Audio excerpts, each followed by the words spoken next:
welcome to the Crystal Rose Jewellery class.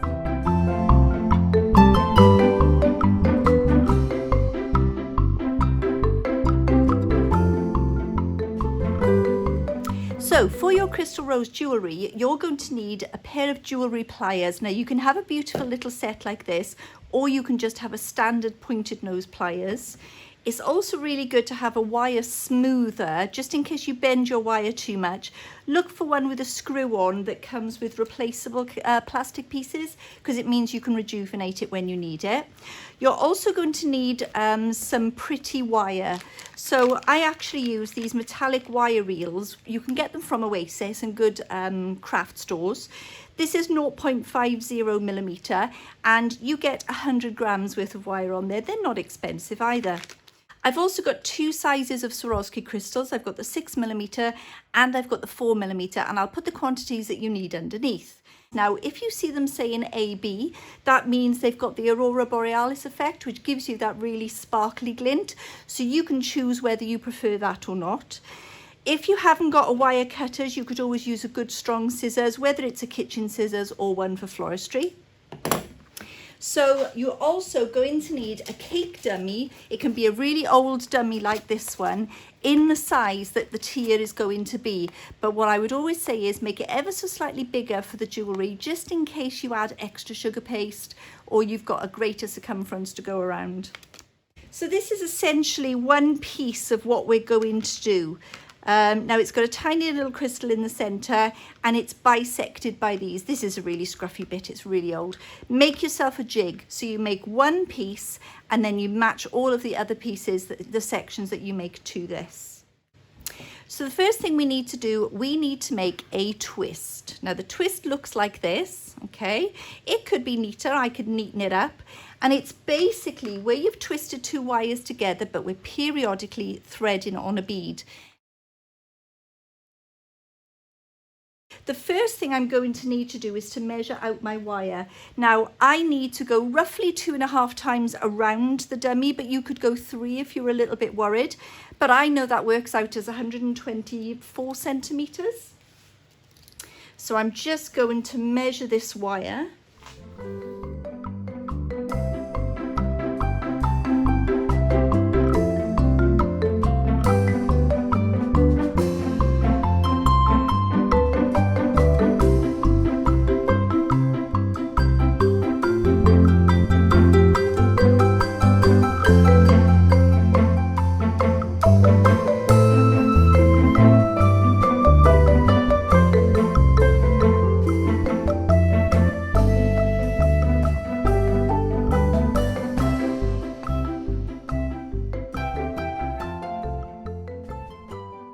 And the main thing that you're going to need to do is to find the center of this wire.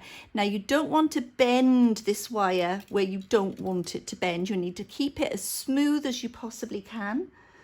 All right, so I've now got to the middle. And what I tend to do, I get myself a little loop up at the top. Now the first bit, when you start doing it, is a bit of a nuisance. You need to keep these two strands separate, and you can choose either to twist the short area or the two long strands. And what you can see is that I'm keeping hold of these two to keep them at the same distance. I'm letting them hang off the edge of my work table, which is absolutely perfect. But you want to try and get that area nice and neat. So when you're first starting off, initially it's so much easier to turn that circle. And the only reason for the circle is to give you something to grip. Now you can also attach that onto a nail, and therefore you can rig yourself up a little jig and twist it away. But I wanted to show that if you've got a simple pliers and you can get hold of some beads, then you can make some pretty cake jewellery. So what I need to do, I need to use this jig that I've made already. I'm going to give myself a little working area, so I'm twisting the two. Apologies, I've always got food colouring underneath these nails, and no matter how much you scrub them, if you keep them really short, they get covered. There we go. So I am just going to about there. I want it extra so I can have a gap at the back. Then I'm going to need to start adding my beads. So just for the sake of the video, I'm just going to put a few beads down in front of me, and I found these gorgeous green ones. Look at that beautiful lime colour. So I'm going to thread a bead on, and they've got a really clear-cut hole, these. So these are called Swarovski crystal bicones, okay? So that's what I've chosen to use. Now, when you add a bead, pull the wires so that they get that lovely crossover again, and then keep twisting. Now, the distance you're twisting for is only between those 2 points, okay? And that will determine how many of these little sections you will have going around your cake. How tightly you twist your wire depends on how much wire will sort of decide how much wire you need. So be careful to try and twist the same way. And the beauty is, once you've twisted so far, you can come further down and you've got something else to hold on to. Keep it pulled out of your way. I'm looking up and then you miss the gap. So I always used to joke to my staff, don't look up in between beads, because if you look up in between beads, it goes wonky. I don't know why. There we go. So I'm just checking. I actually am going to go back one because I was talking. I didn't check it quick enough. And always add the bead to the same wire. So that means I'm always going to add it to the top one because that makes it easier for me to remember. So whichever I'm keeping up, and always remember to pull up and pull down and give it a really sharp twist. Now you can use that crystal there, that Swarovski crystal. I shouldn't call them beads, they are beautiful crystals. There we go. These ones here are the Aurora Borealis effect. When I buy colours, I tend to prefer not to, because I find that it puts a gold tint on the colour sometimes. So my own preference is not to add any of the AB when I'm working with colour, but oh, absolutely on the clear, because it makes it look beautiful. There we go. So you can get yourself into a rhythm. Beautiful. I'm going to put one more on just to show you, so you've seen it 3 times, and then I'm going to carry on. I'm also going to make a second one because you're going to need 2. So I'm just sliding my crystal on, pushing the top so it overlaps neatly. I'm going to move that out the way just in case you can't see. Give it a really firm twist, and I mean a firm twist. And now I'm holding on to that crystal there, and I'm continuing. Can you see the right hand is actually pressing really hard? The left hand is turning, but the right hand is holding those 2 wires roughly in position. I'm not going to say they're perfect. So my idea was, every anniversary, you could grab the cake jewellery out of the drawer, obviously clean it in between use, and you could pop it on another cake. So every anniversary, you could replicate your wedding cake. So I'm just going to carry on with these, and I will see you in a moment.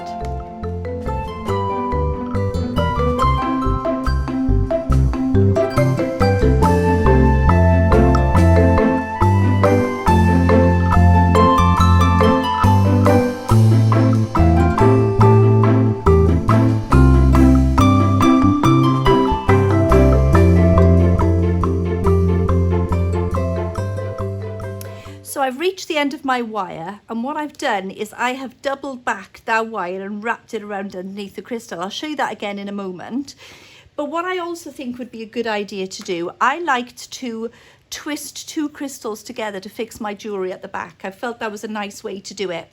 So do you remember this end with the loop? What I'm going to do, I'm going to cut open the loop at the one end, straighten out the pieces. See how long that gap is. Oh, it's so close. I'm just going to take it apart a little bit. There we are. And I'm going to add in 1 more crystal so that I can show you how to do this. So, same as before, you need to twist over the side of the crystal. So I'm going to hold it there for a second, give it 1 sharp twist. This might be a little bit small to show you with this one. And then pull it down to the side, and then you want to neaten it underneath. So if it's long enough, it can wrap around. And if it isn't, I'll show you again on the next one. So I'm going to pull it down this side and tuck that one underneath. All it means is, can you see I've got a nicely wired crystal, and when the two ends meet, they can just hold the two together and twist them. Now, I don't usually choose those two end placements until I've got my completed chocolate covered iced coloured cake, because then I can decide how long they need to be. I could give it a little bit longer, I could give it a little bit shorter. So this is why I mentioned having excess wire so you can choose. So I'm going to show you this one again so I can show you different points, and then we'll move on to making the flowers.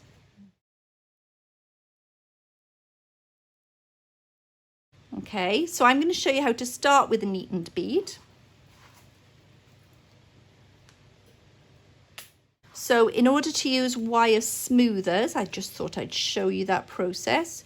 You just keep pulling it between the plastic or silicone teeth or jaws, whatever you'd like to call them. And can you see it gradually gets thinner? I also find it gets thinner faster if I smooth it over my thumb. I've always found it faster that way. But it can hurt a little if the wire is particularly strong.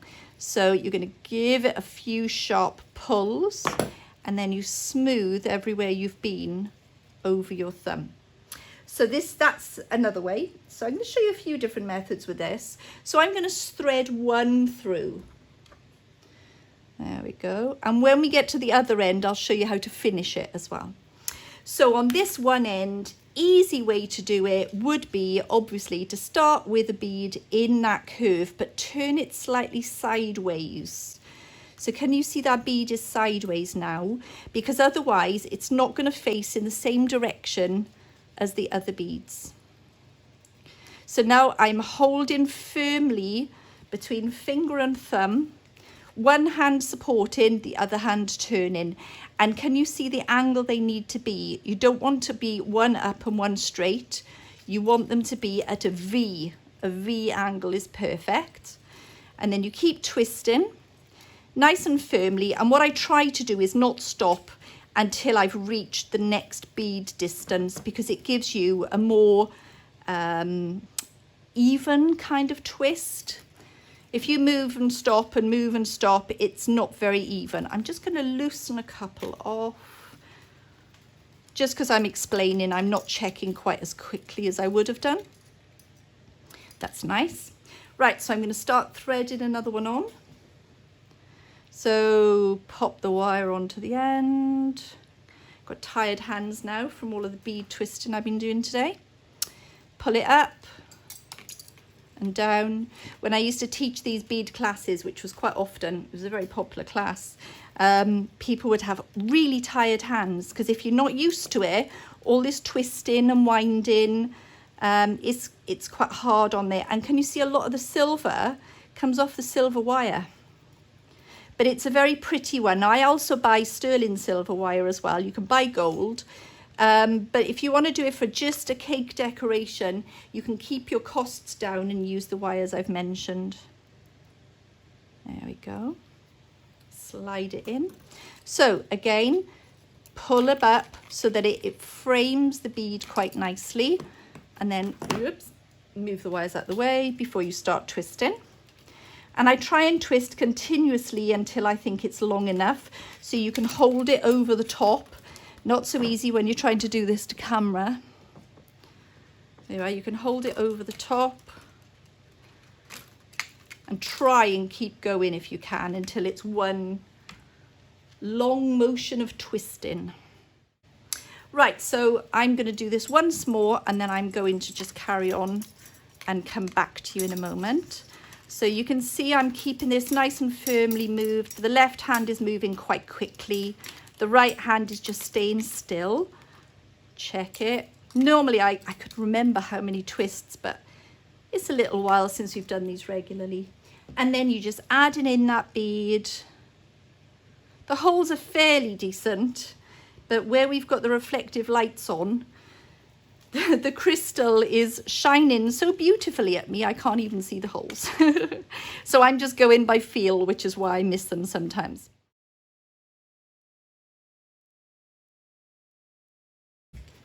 Okay, so I've got the rest of my beads on. Let's show you how to get that one last bead on to get a nice finish. So this is having plenty of wire to show you. I'm going to give one gentle twist, only one at the other end. So that's what I'm left with. I'll hold it still for you. Then I'm going to pull one wire down and I'm going to wrap it twice very neatly around the base of the wire. So I've done that. Now I'm going to cut off that one that I've just wrapped because it's not going to come undone now. So that's the spare wire that's come off. Now I'm going to take the other one, so it's going to come down the other side of the wire. You'll have three, okay? Because you've already got one anyway. So now you're going to have three lines on there, so you can equally space them out when you've finished. And now I'm going to wrap that one around twice as well. Again, nice and tight, and only twice, because it keeps it nice and neat. You imagine all this handmade jewellery, you see the beautiful stuff. And when they wrap it around, it just looks so perfect and so beautiful. And then you can neaten it up and make sure there's no sharp bits. So that means I've now got a little bead on both ends and they could be twisted to seal. So let's move on to the flowers.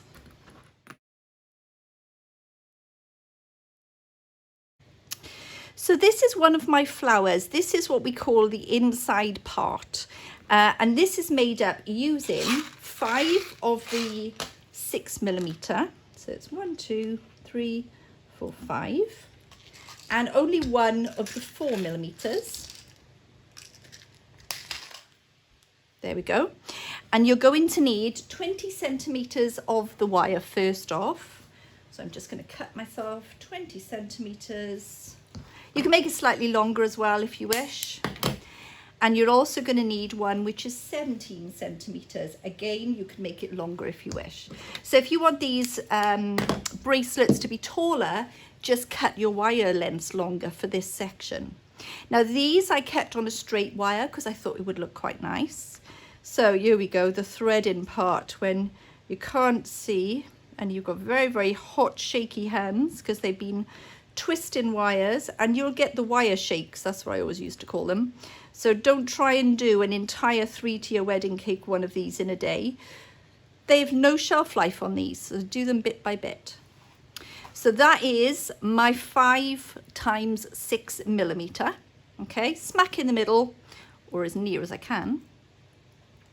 And then I'm going to cross those wires over and hold it in position right at the other end. Okay, you can see that. And give it one twist, nice and tight. There you go. And tuck one wire in front and one wire behind. And on one of those wires, thread in your little 4mm. Now you could have done, where is the hole? You could have done a 6mm, but I liked the difference of having a small one in the middle. So I've pulled that small one in and it now is sat right in the center. So I'm just going to hold that there for a second for you. There we go. And then you're going to pull this wire behind.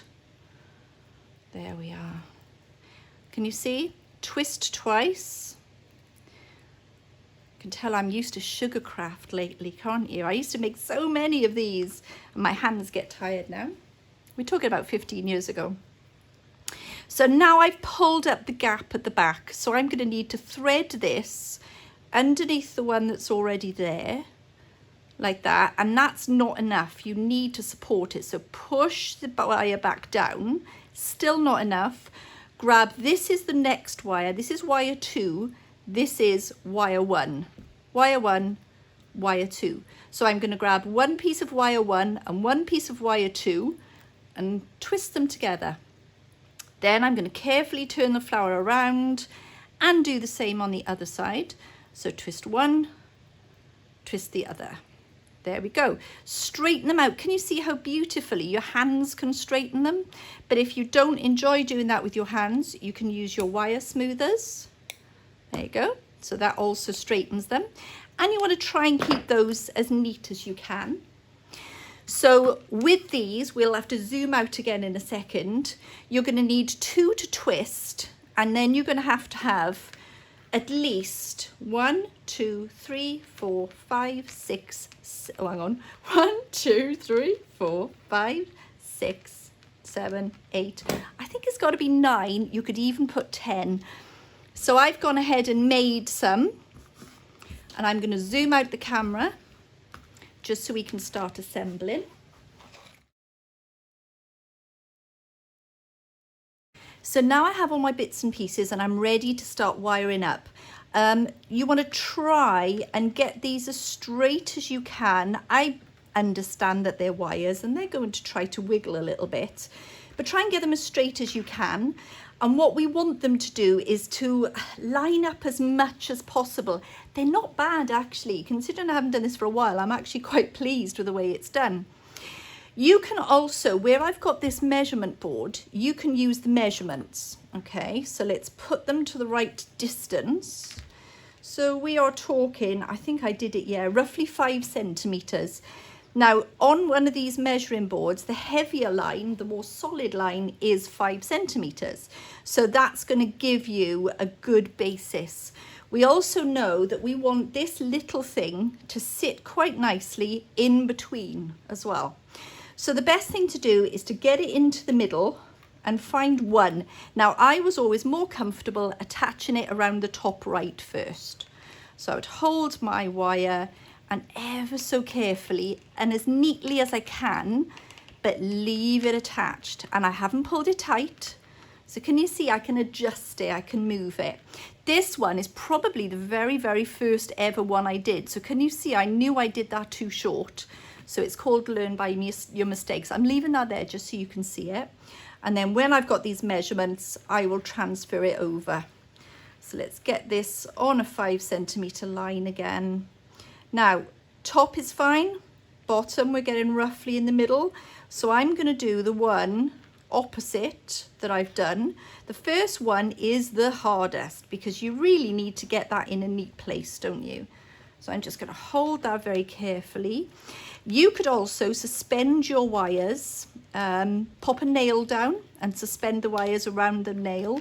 But I'm trying to do this to show you on top of the ruler because I think that's quite helpful.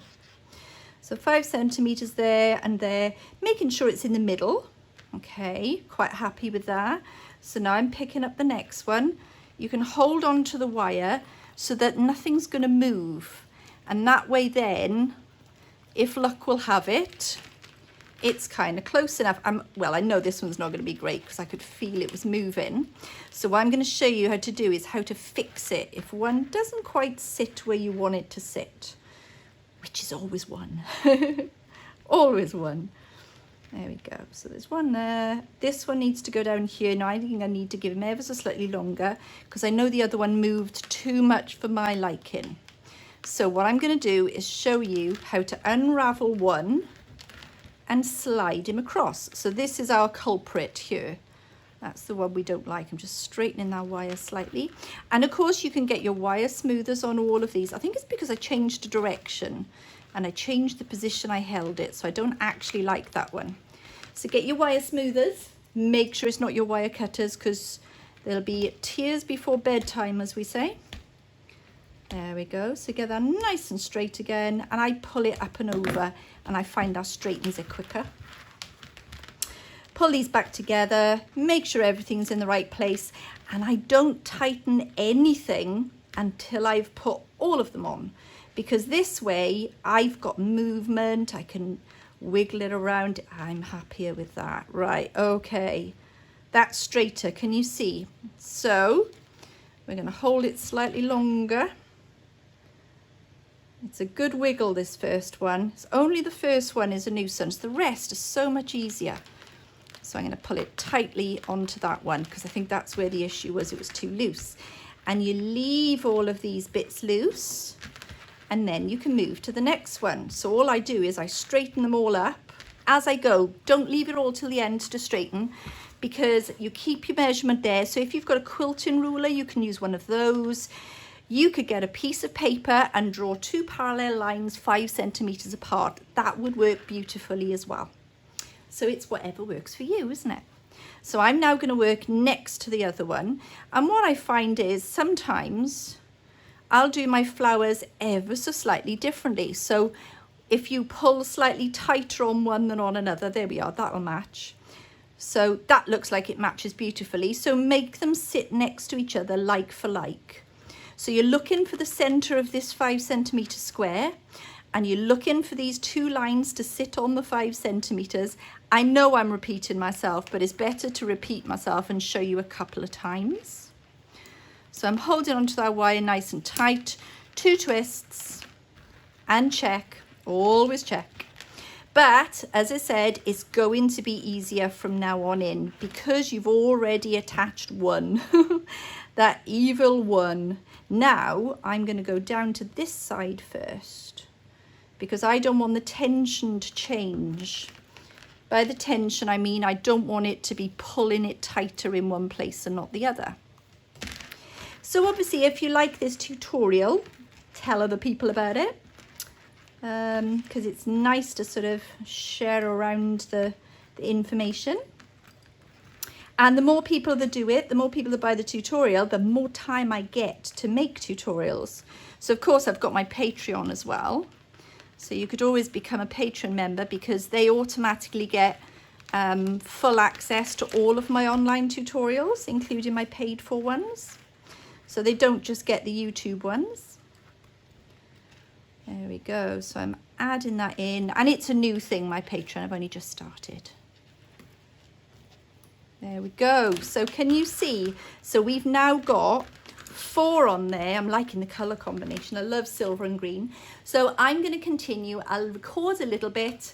I'll do another one for you, and then I'll jump back at the end to show you how to neaten up. So I'm going to go to this side now, and I'm still looking for similar ones out of mine that I made. I think I want him to go, yeah, there we go.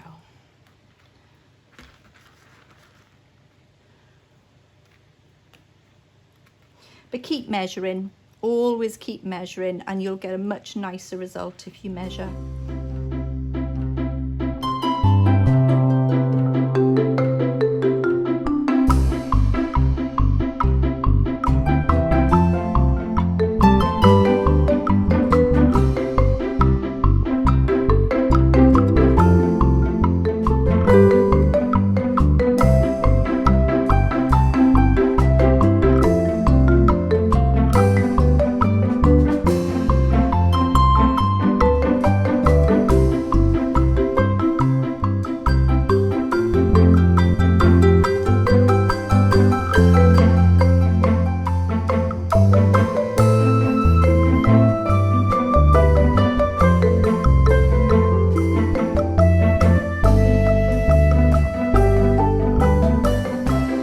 As I mentioned, I'm not pulling any of these tight until they're all in position because it's a lot easier to adjust one if it's not super tight than it is to start all over again. Just checking where this goes.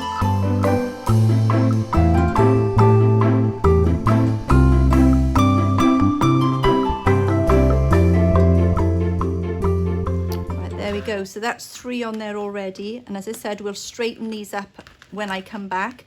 So I'm just going to finish this and then I'll be back to straighten them up and neaten it up. Okay, so that's looking great. Look at the colours. You can just imagine. Let me put that over the black. Can you see the sparkliness going on there? Now you need your dummy. I'm going to show you how old this dummy is. It's what I store my flowers on. And I'm going to push it around and I'm going to see just how evenly it goes around, and it's pretty even. There we are. I'm going to see how evenly it goes around. So you just pull it around a dummy. You can check how it sits, see if that bit needs to be wiggled that way and so on. But what I'm going to do is put it on the black mat to show you how I neaten and how I trim. So you want to ever so slightly be checking on that parallel line first, making sure that they're where they need to be. Then you want to get a pliers, not a cutting pliers. This one is just a squeeze. Give a squeeze where you want it to stay. So I go back to that middle. So do you remember we did the middle one first? There was a reason for that, and that's just to make sure it's central. I don't like this one, so what you can do, because you can neaten it, do you remember I showed you earlier as well? So I'm going to pull that one down. I'm going to pull it straight because I think it's pulling it slightly to one side. So I'm just going to straighten this up a little bit, only a gentle, doesn't have to be straightened all the way, just that bit that's going to wrap round, because now I can hold it back over my measurement. Yes, it was pulling. There we go. See, so it's worth checking. So there was a pull there. So now I can put it back where it should be, which is there. And when I've got the wire, I'm just going to bend it behind. I can double check it again before I tighten it. See, so you can double check if you didn't like something, you can fix it. So never be worried about your fixings being too unwieldy. It's better to be changing it than it is to be stuck with it. Right, there we are. So I'm happy with that bit. They are stuck down. Therefore, the ones that I've squeezed, I can now remove the excess wire. And you can get there with a piece of tweezers or a pair of pliers, and you can neaten it afterwards. But for now, I'm just going to start checking against that grid, checking whether it's straight, then squeezing to tighten where it's going to stay, both sides, and both sides on there. And I'm going to hold that against the black now so that you can see. Make sure you keep an eye on where these wires are going as well, so especially if you're working in a cake kitchen. Okay, there we are. So have a little bin on the floor, and make sure you hear the little ktch of you throwing one in the bin each time. If you don't hear it, it's on the floor. Okay, if you don't cut this supporting wire. I did it once, only once, and I've just been careful ever since because it's too easy to do, and I managed to repair it quite luckily. So can you see what that does now? That keeps it nice and straight, and I'm going to go along right to the end. I'll let you watch for one more, and then I will just finish it up and then come and show you how we attach them to cakes.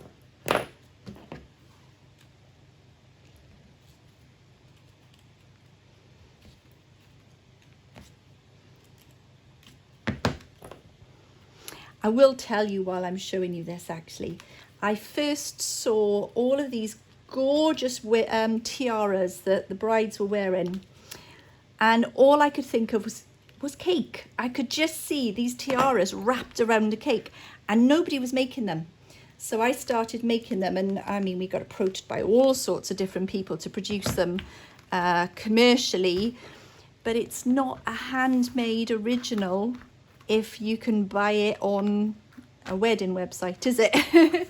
There we go. So you can see those three. You can get the idea of how that looks going around the cake, can't you?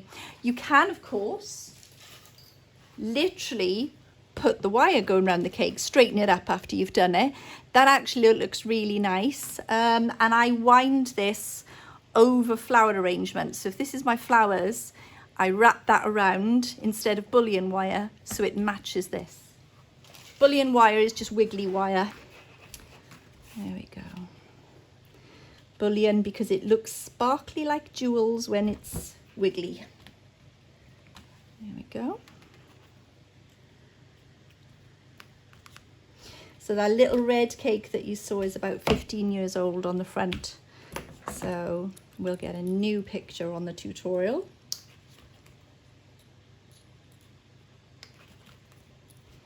There we go. Very nice. And when it goes against the cake, you get your pliers and you can gently neaten every piece.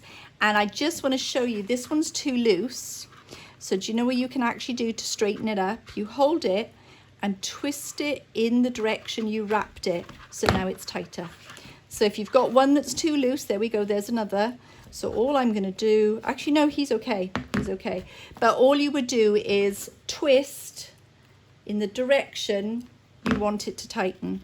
because you're always wrapped over the top and you always are wrapped around the bottom. And if you go the same way all the way around, you just get a really beautiful piece of cake jewellery.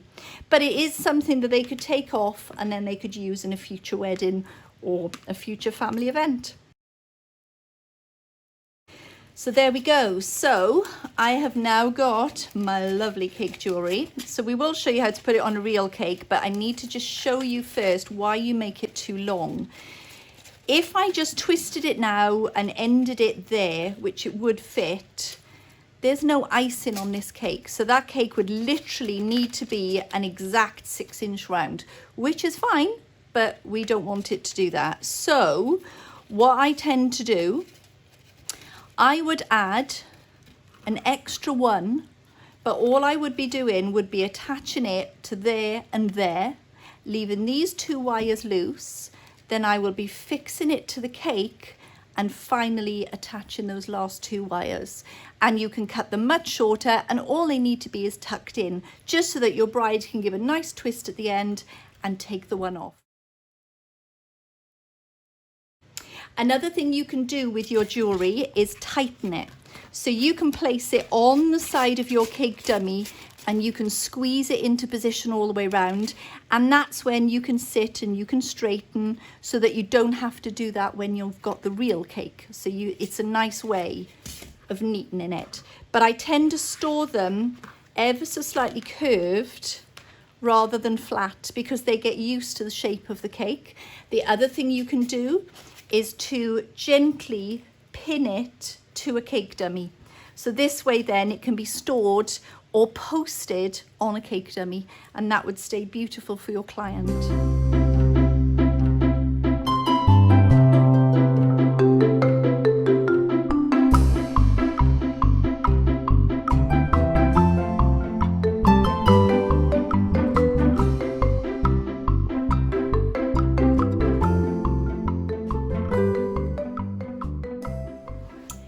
Okay, so to finish off, I've added that extra piece. I'm bending these all down. So you know those little end ones that we had? Bend them all at angles and then decide which way round you want. Now this is an old dummy that's been used for something else, but I thought it was actually perfect.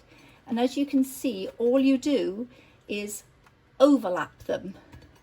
Can you see? That's it. That's literally all you do. I might do that in the opposite direction, because I think it would grip tighter. Yes, it does. And then we'll turn it around and you just push the bottom, and the last thing you do, you go all the way around and you pull the center beads away, and that means that they all stand nice and equal. There we go. Now you can go and do it neater than I've done. I've only done it quickly today, and please do share me your pictures if you do it, because I'd love to see what glorious creations you make. But there we go. I hope you like it.